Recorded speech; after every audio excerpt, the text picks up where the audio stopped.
Am I the a-hole for refusing to buy my husband an expensive car even though I have the money? My husband, male 35, and I, female 30, have been married for the past 10 years, and we have 5 amazing daughters together. Because of that, I dropped out of college and have been a stay-at-home mom for the past 10 years when we had our oldest daughter. My husband is the breadwinner, and I take care of all the chores and childcare. While my husband earns quite a bit of money, which allows us to live comfortably, he is also obsessed with budgeting. Thus, I typically only have enough for household expenses. For the past 5 years, I have been working on a series of books. I have been writing everywhere I could. 5 minutes here, 5 minutes there, and while I sacrificed a lot of sleep, I have managed to finish my series, unbeknown to my husband. I kept it a secret because he always considered it a waste of time. It was tough, but I managed to get an agent and was incredibly lucky to get a deal to have my series published. I was ecstatic, and when they told me how big my advance would be, I almost fainted.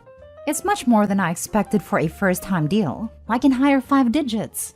I haven't told my husband yet, and I had to borrow money from my sister to get an accountant. Ideally, I want that money saved up should something happen because I honestly don't know the details of our home finances, or for our kids' future, whatever will be needed. Plus, I would love to have some spending money without asking my husband Greg. However, Greg found my contract, and he is now demanding I get him a new car for Christmas. A very expensive new car, which cost the majority of my advance. I politely refused, saying that he didn't need a car that expensive, and that money was supposed to be saved up. I tried to explain my position, but he wouldn't have it. He basically called me an a-hole without actually using the word. He said that because he supported me all these years, I owe him, and without him and his money, I wouldn't be where I am now. He's told me that I either buy him a car, or I have to start paying for household expenses half and half. The thing is, I would still be a stay-at-home mom, and I don't know if my book will be a success. For all I know, this will be the only money I will ever get from my book deal because it will flop. Am I the a-hole for not wanting to buy my husband a car even though I have the money? Now for the top comments. Everyone sucks here. You have lived off his money for years, but you keep your own income a secret? Yeah, you're the a-hole. Mind you, he is definitely the a-hole too for demanding an expensive car and the way he spoke to you. But why would his money have to go to the household and your money to you? I wanted to work, but he insisted I was stay-at-home mom. I was going to come back to work when all our kids are in school, but he kept wanting more children, which kept pushing me further from coming back to work. I never wanted to be a stay-at-home mom, but it was his dream, and with so many kids, it was only reasonable. I don't have access to our main account. I don't even know how much he earns. I only thought it's fair that I kept my money aside, because I know very well that he has his own savings account separate to our main money. OP, everything you've said here is alarming, and points towards abusive behaviors. Do not give him a dime of your money. And please, have a hard think on whether this is the way you want to continue living your life. I know you have 5 kids together. I get it, and understand. A 10-year marriage is a long time to throw away, but I was married to someone for years who mentally and emotionally mistreated me. He demanded that I hand over all of my money to him and would never let me have a dime. He told me my money was his to do what he wanted with it, threw away all of his money on drugs and God knows what else. It even controlled the finances and hid them from me, while he paid none of the bills and lost every place we tried to live in, forcing us to constantly be evicted. I wanted to get a job at a time but couldn't, because he took the only vehicle we had at a time and never allowed me to go anywhere, not even with him because he was too busy meeting up his drug buddies and wanted to keep it a secret. Your situation is not as extreme, but your husband is also abusive. He is controlling and entitled. He is extremely critical of you and doesn't respect your life goals or even any of your wishes. Even worse, he ridicules your hopes and dreams, and now that you succeeded at doing something he said you could never do, he is now demanding that you spend the money on him. You are being manipulated. There is no doubt about it. You're also being blackmailed and punished by being told you'll face serious consequences if you don't give him what he's demanding. I would not buy him a car. You do not owe him a thing. The only thing you owe him is to pack suitcases for you and your kids and to demand you either straighten up or I'll leave. Not the a-hole. Next story. Am I the a-hole for telling my girlfriend she should have asked me to move in? My girlfriend, 26 female, and I, 27 male, have been together for just over a year. She'll be graduating in January from graduate school and has a well-paying job lined up. Her parents bought an apartment years ago as an investment property, and she'll be living in it and taking over the mortgage. It's a very spacious 2-bedroom. That will be a total of $2,300 per month, which average in our area. It's pretty pricey and costs over half of her monthly income, so I was concerned about her living there alone. This is when I suggested that I move in. It's a great space, and we would have our own rooms, and would get to live together, and she would be able to have a more affordable rent. I currently live by myself, and my rent is $2,000 a month, so it would help me too. So basically, win-win-win. She said she's always lived at home, and so she wants to be by herself before deciding if she wanted to live with anyone else for a while, and not to worry about it and should figure it out. I thought maybe her parents would help out with the rent, and I dropped it. Then last week, she told me about how she was excited to move in soon, and then told me she'd gotten a roommate and they'd been furniture shopping together. Her roommate is a girl she completed grad school with. Obviously, I was hurt. I offered to move in first and we're dating, which I think means more than a classmate. I also said how having a roommate is not very be by herself of her. She said she thought we were too early in our relationship to live together, and living with a partner is different from living with a friend. I think she's just making excuses for blindsiding me. I said she should have at least considered me and that I was hurt that she put a friend above me, when I honestly and genuinely try to help her. I've kinda accepted that she's moving in with her classmates, and I've been cordial about it so she can be excited about this move and her new job. But I'm still hurt. Am I the a-hole? You're the a-hole. You're dating. You aren't married. She has stated outright she's not ready to live with a boyfriend. You can be hurt as you're entitled to your feelings, but at the same time, do you really want to force something on her she isn't ready for? Also, living with a friend is massively different than living with a romantic partner. It just is. That you don't get that is a little red flaggy.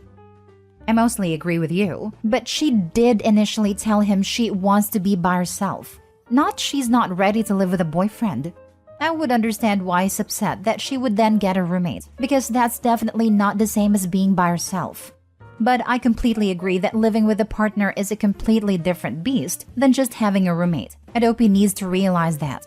My guess is that it was just simple miscommunication with her initial comment.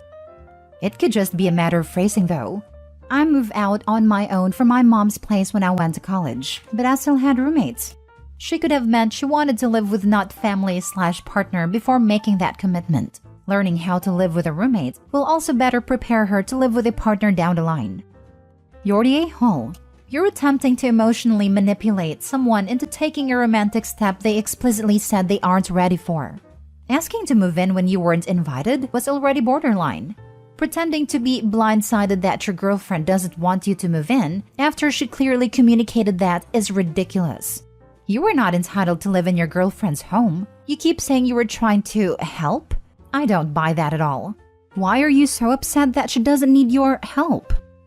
Agreed. He's trying to help himself to her spacious apartment, less rent, and pushing her boundaries on living with a partner. I don't see him lasting much longer with his cordial attitude. You're the a-hole. Next story. Am I the a-hole for telling my boyfriend he needs to move? For context, I, 30 female, have been dating my boyfriend, 31 male, going on a year. When we first met, he let me know that he is divorced with 3 children, 6 male, 4 female, and a stepson, 8 male that he considers his son. He also let me know his situation was unique and he was okay if I didn't want to continue dating. Him and his ex-wife are great friends. They simply got married too young and realized they were different people. Neither wanted to split custody, so they turned their home into a duplex. That way they could both see the kids every day, and if his son wanted to see him, he could just come over. I cannot have children, and he explained he would not have more. Although it was a unique situation, he is a great guy, so I kept it going. Now a year in, he still is a great guy and I love him. However, I can't help but feel like I'm on the side of the real family. The ex still comes to all the holidays. The kids knock and can come in whenever. One of the kids is not really even his, but still has open access to him. I think now that we're serious, things need to change. I suggested a move so that we can maintain a life outside of the family, and he can move on. Well, he blew up and called me an a-hole for suggesting it. He said he isn't and never will be a weekend dad. But I'm just trying to look out for us and start our family. My sister agrees I'm the a-hole since he was upfront. But am I really? Would having him move out really be an a-hole thing? Now for the comments. Isn't your role be the romantic partner? Did you want to be his daughter too? No, I want to be family. I want to come up with holiday traditions or be going to his mom's house. But his ex still does that, and I feel like a side piece. Info. Do you and his ex get along? Why can't you all spend holidays together? We tolerate each other. As far as I know, she doesn't mind me. I get the impression she doesn't really care about me at all. And I can be there. But then I'm at her house with her kids, doing her traditions, and it feels like I'm with her husband. I feel like you're the a-hole here. You knew his situation going into this. It works for them, so there's no reason to move. You feeling outside the family is a you issue. It doesn't mean you need to separate him from his kids. From reading your comment, you feel outside the family because you don't like their parenting arrangements. Well, guess what? He was parenting these kids long before you came into his life. He'll still be parenting them after you leave. It actually sounds like they have an amazing arrangement, and it certainly wouldn't stop you having a life together if he didn't move. Because they still operate as a family other than romantically. I feel like I'm only feeling the romantic part, but he has his family. One of the kids is not really even his. You're the a-hole. Wow. Right? I hope he sees this and leaves her. You're the a-hole. His kids are already his family. And if you want to be a part of it, then you're gonna have to accept the kids. From the way it sounds, you didn't ask him to move in with you. You asked him to move away from his kids. Last story. Am I the a-hole for abandoning my wife on Christmas to be with my grieving friend? This gets brought up in every single argument we have, so I'd like an outside verdict to settle it once and for all. My wife and I, 29 male, chose to spend Christmas with my in-laws last year. Because they live a few states from us, we don't get around to seeing them in person very often. We both took time off work and flew in the week before the 25th. It wasn't my dream way to use my personal time off or spend holidays, but it was valuable family time for my wife that we hadn't gotten in a while. 2 days after we arrived, I got a heart-wrenching call from my closest friend, 26 male, telling me that his father likely wasn't going to make it. I knew he had been in the hospital for a while, but now it looked like things were taking a turn for the worst. This is someone I've known since I was 16, whose family I'm closer to than my in-laws. This is also a person who is extremely selfless and rarely asks for anything for himself. When he asked me to come be with him, I dropped everything to make that happen. There's no limit on what I would do for him on a good day, so in circumstances like these, coming home felt like the only option. Flights around that time aren't always easy to come by, and the one I booked was fairly expensive. In my rush to get home as quickly as possible, I ended up booking the ticket under mine and my wife's shared bank account. Once I realized this mistake, I immediately transferred money from my account to cover it. My wife was not happy about any of it.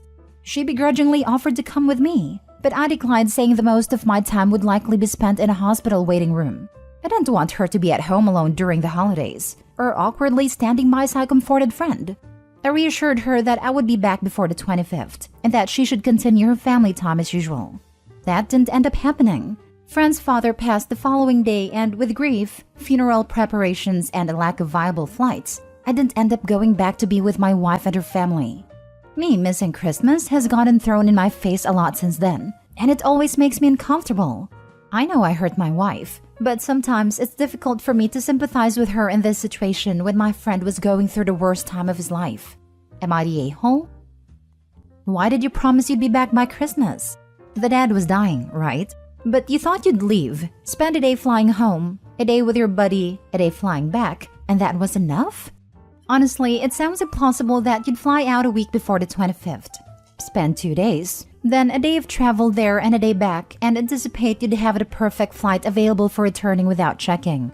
Did you honestly think you could make this work? It was more of a platitude than anything, I'll admit. I had a flight to catch and was expected to give an answer about when I'd make it back before I could go. I didn't have those answers yet. Yeah, that's the problem. You lied because you were too scared to be honest, and your wife is still angry. Unless you are currently writing from your in-laws' home where you returned for a do-over, you're the a-hole. Must be tough liking your friend more than your wife, and his family more than yours. I wouldn't say it's tough liking his family more than my in-laws.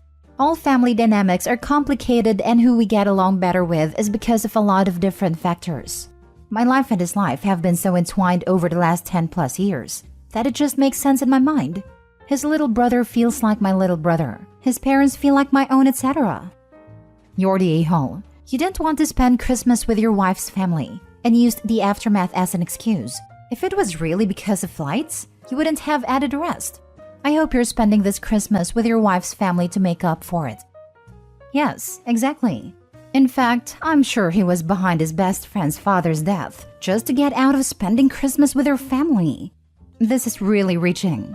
Nowhere is it stated that he has any issues with or wants to get away from her family.